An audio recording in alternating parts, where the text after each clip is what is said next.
Cote Saint-Luc is hardly a community of dirty politics. Traditionally, voters here turn out in small numbers to elect their council. Tomorrow, there is just one seat up for election, Ward 6, but a strong turnout is expected in what has become a nasty feud. The four candidates have launched lawsuits against each other, made accusations of conflict of interest, and have gone as far as calling the others liars. The mudslinging began when candidate Avi Sokochevsky, who owns the local paper, endorsed himself.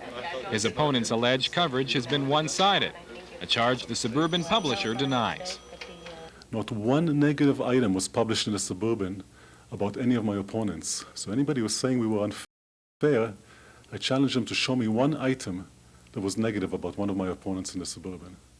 The latest allegations surround this Election Eve article. In it, Sokochevsky reveals for the first time CP Rail's agreement to consider moving its controversial rail yards from Cote Saint-Luc. It's been a hot election issue.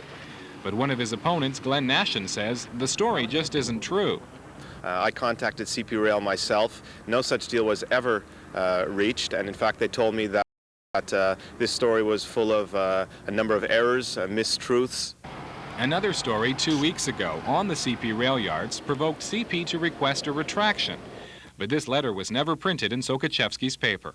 We will be publishing their story this coming Wednesday, their reply to our story this coming Wednesday, in all the editions where our story appeared. Your opponents say you're just postponing until after the election, admitting that you were wrong. There is nothing to postpone because they're not denying that they're carrying dangerous cargoes in the yard here. I think that the residents of Cote Saint-Luc and District 6 are much too wise to have the wool pulled over their eyes in this case.